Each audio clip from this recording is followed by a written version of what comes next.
Hello friends, welcome to the Hindu analysis for today, September 21st. Let's take a look at the top stories for today. Alright guys, so आज का newspaper में कुछ interesting updates हैं. On the front page you will see an article on COVID-19 vaccine export to resume. तो ये stall हो गया था, इसे रोक दिया गया था, but now we have decided it to resume. We will talk about this. Tamil Nadu waives fee for students under 7.5% quota. Supreme Court seeks details on jabs for disabled, so again related to vaccination. President honors Brigadier Saraswati. Okay, we'll talk about this award. Emmy awards have been declared. And then the last three are from editorial section, done and dusted on NRC, time to criminalize marital rape, and the end of doing business rankings. Again, very interesting articles in today's editorials. We'll discuss them and all the aspects related to them. So let's get started with the first one.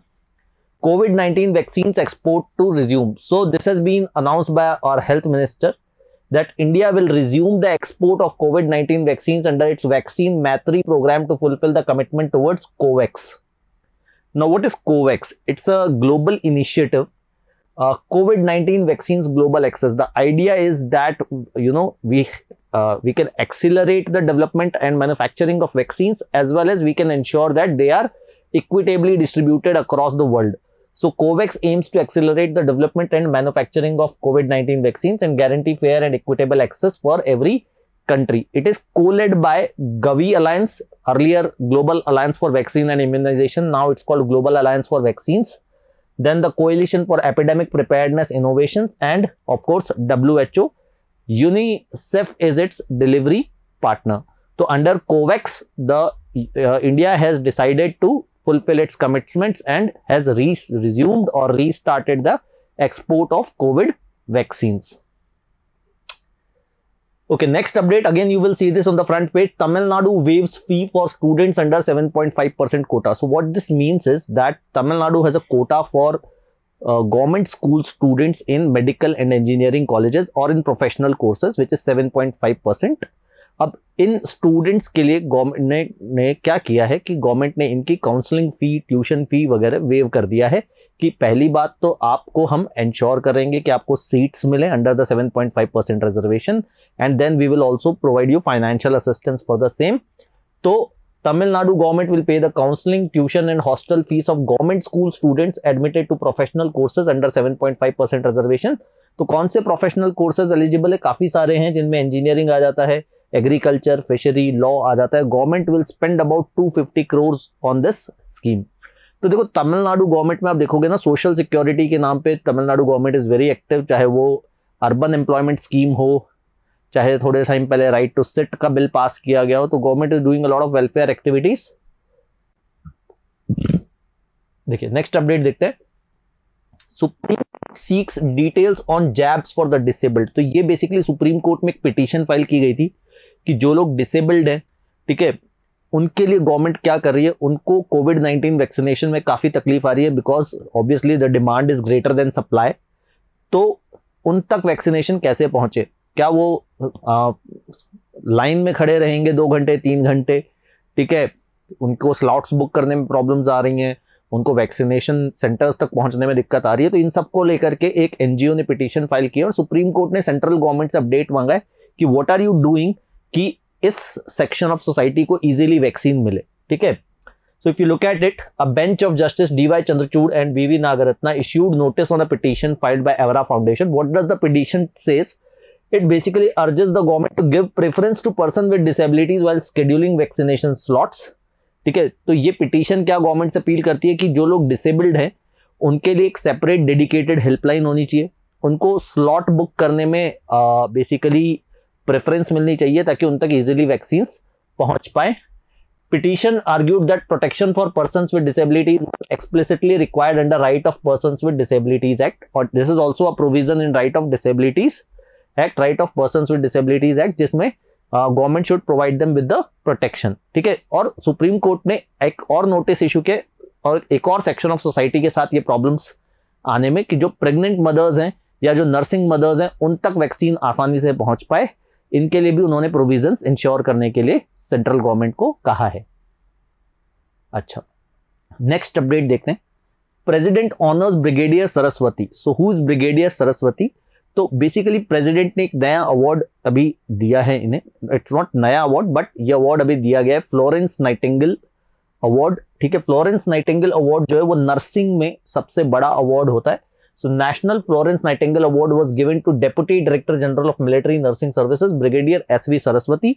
She has not only, I mean, she has served as a nurse, she has been an administrator, she has trained other nurses, she has also worked with UN peacekeeping mission in Congo। तो उनके नाम पे काफ़ी कुछ चीज़ें हैं, उन्होंने काफ़ी कंट्रीब्यूशन दिया है और उनके कंट्रीब्यूशन को देखते हुए नर्सिंग का जो सबसे बड़ा अवार्ड हिंदुस्तान में होता है नेशनल फ्लोरेंस नाइटिंगेल अवार्ड 2020, वो प्रेसिडेंट ने उन्हें दिया है। ठीक है, तो ये एक अपडेट है। अब अवार्ड्स के बारे में बात कर रहे हैं तो एक और बड़े पॉपुलर अवार्ड्स कल डिक्लेयर हुए, वो थे एमी अवार्ड्स। ठीक है, एमी अवार्ड्स टेलीविजन की दुनिया में दिए जाने वाले सबसे बड़े अवार्ड्स हैं। ठीक है, एंटरटेनमेंट की दुनिया में आपने एमी अवार्ड्स का नाम सुना होगा। और ये अवार्ड्स किसे मिले हैं, देखो मैंने एक मैट्रिक्स बनाई है, ये एक टेबल है। तो ब्रॉडली जो फेमस, जो इंपॉर्टेंट कैटेगरीज हैं वो ड्रामा होती है, कॉमेडी होती है और लिमिटेड सीरीज। लिमिटेड सीरीज मतलब एक तरीके से मान लो कि शॉर्ट वेब सीरीज होती है। ठीक है, कुछ एक एपिसोड्स ही होते हैं।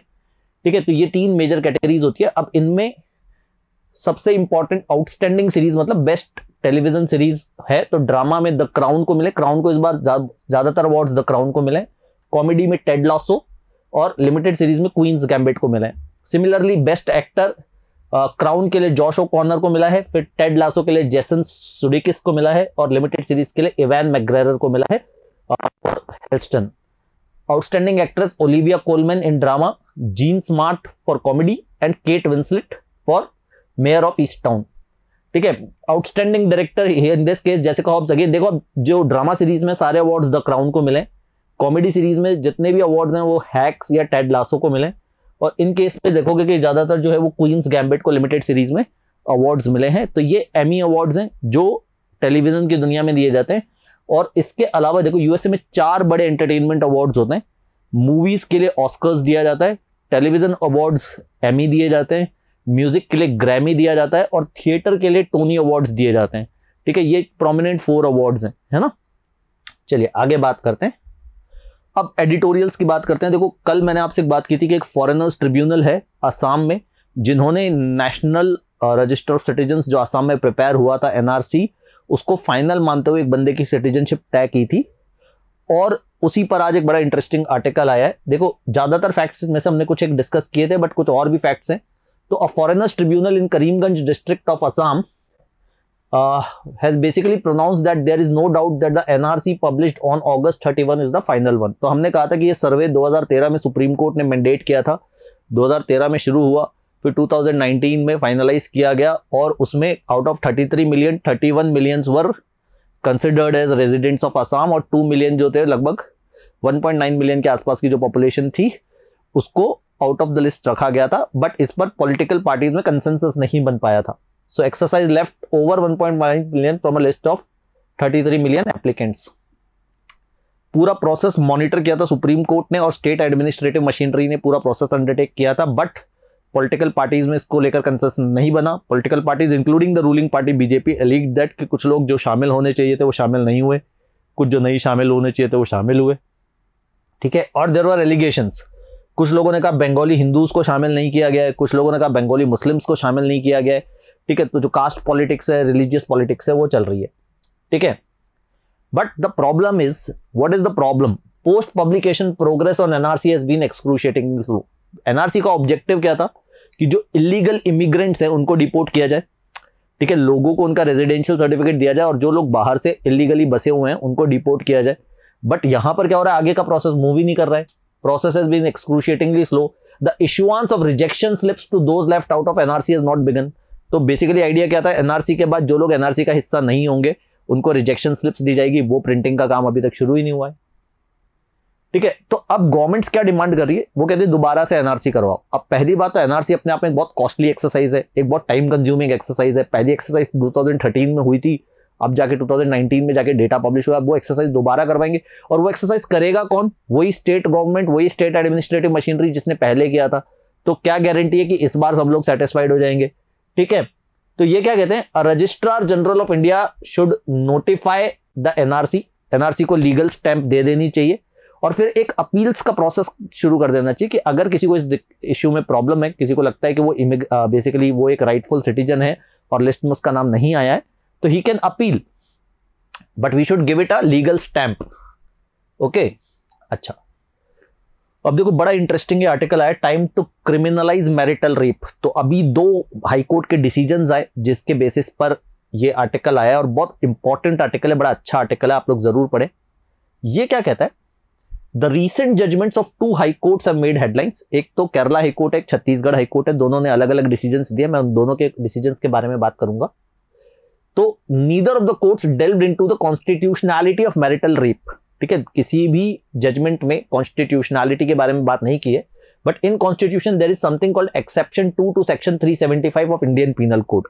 ये क्या कहता है, ये कहता है कि sexual intercourse by a man with his own wife provided she is above the age of 18 does not amount to offence of rape. यानी अगर आपकी वाइफ की एज 18 से ज्यादा है तो जो सेक्सुअल इंटरकोर्स है उसे आप रेप नहीं मान सकते शादी के बाद।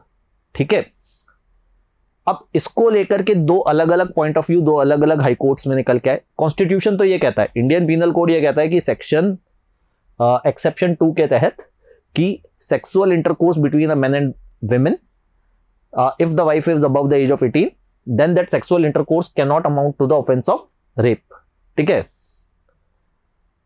अब देखो जजमेंट देखते हैं क्या आया। केरला हाई कोर्ट ने कहा act of sexual perversion of a husband against his wife amounted to mental cruelty and therefore a good ground to claim divorce. तो केरला हाई कोर्ट ने क्या कहा कि हाँ, कॉन्स्टिट्यूशन कहता है रेप नहीं है तो रेप तो नहीं कह सकते, बट इस तरह की चीजों को अगर आपने कोई अननेचुरल सेक्सुअल एक्ट किया है या फोर्सेबल कुछ आपने सेक्सुअल एक्ट किया है तो उसे आप मेंटल क्रूएल्टी की श्रेणी में रख सकते हैं, उस हिसाब से डाइवोर्स भी लिया जा सकता है और उस हिसाब से सजा भी दी जा सकती है। तो which is a very good judgement. Chhattisgarh ने क्या कहा, छत्तीसगढ़ ने डिस्चार्ज द हस्बैंड। छत्तीसगढ़ ने कहा छोड़ दो हस्बैंड को, क्योंकि ये जो फाइल लगाई गई है कि ये रेप है, ये रेप तो कह ही नहीं सकते, क्योंकि कॉन्स्टिट्यूशन तो ये कहता है कि ये रेप हो ही नहीं सकता, क्योंकि एक्सेप्शन 2 कहता है कि वाइफ की एज 18 से ज्यादा है तो सेक्स को आप रेप की कैटेगरी में रख ही नहीं सकते। अब दोनों अपनी जगह सही है, कॉन्स्टिट्यूशन के पॉइंट ऑफ व्यू से देखा जाए तो केरला हाईकोर्ट का डिसीजन भी सही है और छत्तीसगढ़ हाईकोर्ट का डिसीजन भी सही है, बट केरला हाईकोर्ट के डिसीजन को ज्यादा सराहा जा रहा है, ज्यादा अप्रिशिएट किया जा रहा है, because though obviously in any case you can not term it as rape as per the constitution, but still उसके जो नेगेटिव इफेक्ट्स है उसको कहीं हद तक हाईलाइट किया है केरला हाईकोर्ट ने। तो ऑथर क्या कहता है कि देखो मैरिटल रेप काफी कंट्रीज में क्रिमिनल ऑफेंस है, जैसे साउथ अफ्रीका, ऑस्ट्रेलिया, कनाडा, ये कुछ कंट्रीज के नाम एडिटोरियल में आर्टिकल में है जहां पर मैरिटल रेप को क्रिमिनल ऑफेंस की श्रेणी दी गई है। और ऑथर कहता है हिंदुस्तान में भी इस तरह की पहल होनी जरूरी है। Just because you are married you have no licence to violate the dignity of another person, and that is what the author tells. So it's a very nice article. अच्छा, and of the doing business rankings, okay, बड़ा interesting article है और बड़े important development के बारे में बात करता है। एक बहुत फेमस रिपोर्ट है ईज ऑफ डूइंग बिजनेस, ठीक है, ease of doing business index, हो सकता है आप में से कुछ लोगों ने नाम सुना हो। इसे वर्ल्ड बैंक पब्लिश करा करता था, ठीक है, और वर्ल्ड बैंक ने अभी कुछ समय पहले डिसीजन लिया कि हमें ये जो रिपोर्ट है ये बंद कर देनी चाहिए, ये इंडेक्स जो है वो बंद कर देना चाहिए। तो World Bank has scrapped its flagship publication the doing business report, ठीक है। This report publishes the influential annual ranking of countries on the ease of doing business. तो हर साल ease of doing business index publish होता था जिसमें countries rank की जाती थी कि कौन सी कंट्री में बिजनेस करना कितना आसान है, ठीक है। इससे क्या फायदा होता था, इससे इन्वेस्टर्स को, दुनिया भर को पता चलता था कि यार इस कंट्री में बिजनेस करना आसान है, यहाँ के रूल्स जो है वो बिजनेस फ्रेंडली है, यहाँ का जो माहौल है, क्लाइमेट है वो बिजनेस फ्रेंडली क्लाइमेट है, ठीक है। और इस लिस्ट को पूरी दुनिया भर में बड़े तरीके से देखा जाता था, ठीक है। अब क्यों इसे बंद किया गया, क्योंकि इसमें जो है वो करप्शन के आरोप हैं। जो वर्ल्ड बैंक की फॉर्मर लीडर थी क्रिस्टलिना जॉर्जीवा, उन पर आरोप है कि उन्होंने 2018 रिपोर्ट में जानबूझ करके चाइना की रैंकिंग ऊपर रखने की कोशिश की, सऊदी अरेबिया की भी रैंकिंग ऊपर रखने की कोशिश की, और ऐसे काफी सारी कंट्रीज है जिन्होंने इसे इन्फ्लुएंस करने की कोशिश की। क्योंकि ऑब्वियसली अगर किसी कंट्री की रैंकिंग इंप्रूव हो रही है तो ऐसा माना जाता है कि वहां की जो गवर्नमेंट है वो बिजनेसेस को फायदा पहुंचाने की कोशिश कर रही है, लॉस को रिलैक्स कर रही है, वहां पर बिजनेस करना अच्छी स्ट्रैटेजी हो सकती है। और किसी कंट्री की रैंकिंग खराब है तो फिर वहां पर बिजनेस फ्रेंडली माहौल नहीं है, वहां पर बिजनेस करना या इन्वेस्टमेंट करना शायद प्रॉफिटेबल ना रहे। तो दुनिया भर की कंट्रीज, दुनिया भर की जो गवर्नमेंट्स हैं, they use to look very closely at these rankings, और ऐसा आरोप लगाया गया है कि कुछ ने इसे basically to falsely boost a certain countries rank, इस तरह की कोशिशें हुई क्रिस्टलिना जॉर्जिवा के टाइम पे, and that is why they have decided to scrap the publication altogether. देखो तो होता क्या था, EDB index ranks countries by the simplicity of rules framed for setting up and conducting business. सीधी सी बात है कि आपके देश में, फॉर एग्जांपल इंडिया में, अगर हम इंडिया के ईज ऑफ डूइंग बिजनेस के बारे में बात करें तो इंडिया में बिजनेस सेट करना और उसे चलाना कितना आसान है, ठीक है। सेट करना, चलाना, इवन एग्जिट करना कितना आसान है, उसके बेसिस पे ईज ऑफ डूइंग बिजनेस बनाया जाता था। तो many country showcase improved rankings to signal market friendly policies. तो अगर किसी कंट्री की रैंकिंग इंप्रूव होती थी तो वो क्या कहता था कि हम तो बिजनेसेस को फायदा पहुंचा रहे हैं। National leaders often set EDB rank targets. तो इवन कंट्रीज जो है वो अपना टारगेट सेट करती थी कि हमें ease of doing business index में लेट्स से दिस ये रैंक चाहिए। फॉर एग्जांपल हमारे मोदी साहब ने भी कहा था कि हमें ईज ऑफ डूइंग बिजनेस में टॉप 50 में आना है, टॉप 50 कंट्रीज में हम होने चाहिए, ठीक है। तो लास्ट रैंकिंग हमारी 63 थी, 2019-20 में हम 63rd रैंक पर थे, ठीक है। नाउ ये रैंक भी काफी इंप्रूव होकर के आई थी। 2014 के आसपास हमारी रैंकिंग 130 थी, उसके बाद हम बड़ी तेजी से आगे बढ़े और 63rd रैंक हमारा निकल के आया, ठीक है। तो मोदी साहब कहते थे क्योंकि हमने make in India initiative launch किया, हमने बिजनेसेस के लिए काफ़ी रूल्स एंड रेगुलेशंस आसान किए, इसीलिए हमारा रैंकिंग इंप्रूव हुआ। बट मेक इन इंडिया तो मैन्युफैक्चरिंग के लिए था, और हमारे देश में एक्चुअली ये क्या लिखा है, the success is absent on the ground. Manufacturing ऐसा नहीं है कि कोई साइजेबल इंक्रीज हुआ है। हाँ, गवर्नमेंट ने कुछ बिजनेस फ्रेंडली मूव्स लिए, जैसे जीएसटी इंट्रोड्यूस किया गया, काफ़ी सारे लेबर लॉज को रिलैक्स किया गया, ठीक है, इंसॉल्वेंसी एंड बैंक्रप्सी कोड लेकर आए, इस तरह के काफ़ी सारे बिजनेस फ्रेंडली मूव्स लिए गए, बट उनका इंपैक्ट ग्राउंड पे उतना ज़्यादा नहीं है। और मैन्युफैक्चरिंग पे तो स्पेशली कोई बहुत ज़्यादा फर्क पड़ा नहीं। ऐसा नहीं कि मैन्युफैक्चरिंग बहुत इंप्रूव हो गई, मैन्युफैक्चरिंग का percentage of GDP as a share of GDP बढ़ गया, ऐसा कुछ हुआ नहीं। तो इसके जो बेसिकली क्रिटिसिज्म दिया गया है बेसिकली इस इंडेक्स का, कि इस इंडेक्स में क्या हुआ, it basically try to support the free market ideal. तो ये जो इंडेक्स है वो कैपिटलिस्ट माइंडसेट के साथ आया गया था कि बिजनेस को ज़्यादा फ्रीडम मिले, ठीक है, और strong leaders manipulated the index to suit their political and ideological index. तो इस इंडेक्स का इस्तेमाल जो है वो ऑफिशियल्स ने और लीडर्स ने अपने फायदे के लिए किया। जैसे हमने कहा कि इंडिया ने कहा कि मेक इन इंडिया इनिशिएटिव को बहुत सक्सेस मिली है, जबकि कोई टेंजिबल एविडेंस इसका था नहीं। इसके अलावा इस इंडेक्स का इस्तेमाल लेबर लॉस को वीक करने के लिए कहा गया। जैसे काफ़ी जगह लेबर इंस्पेक्शंस खत्म ही कर दिए, बिजनेसेस को आज़ादी दे दी कि आप सेल्फ डिक्लेरेशन दे दो कि हाँ भाई हम तो लेबर के लिए ये वेलफेयर इनिशिएटिव्स ले रहे हैं, कोई आपको चेक करने नहीं जाएगा। तो इस तरह के प्रोविजंस किए गए, तो ऑब्वियसली इससे कंट्री में जो लेबर एक्सीडेंट्स हैं, इंडस्ट्रियल अनरेस्ट है, ये सब चीज़ें बढ़ी, ठीक है। तो basically this is basically criticising the ease of doing business index which is anyways being discontinued by the World Bank from now, ठीक है। तो काफ़ी कुछ एक इंटरेस्टिंग आर्टिकल था ये भी, इसे आप पढ़ सकते हैं। चलिए अब हम बात करते हैं कि क्वेश्चंस एंड आंसर सेक्शन की। ये तो थी आज की स्टोरीज। अब Q&A सेक्शन में मैंने पिछली बार आपसे पूछा था, पिछली बार हम डेंगू के बारे में बात कर रहे थे, सेरोटाइप 2 की, और फिर मैंने आपसे पूछा था कि मलेरिया के लिए कौन सा मॉस्किटो रिस्पॉन्सिबल है, और काफ़ी लोगों ने अच्छे जवाब दिए। Female anopheles is the responsible carrier for malaria.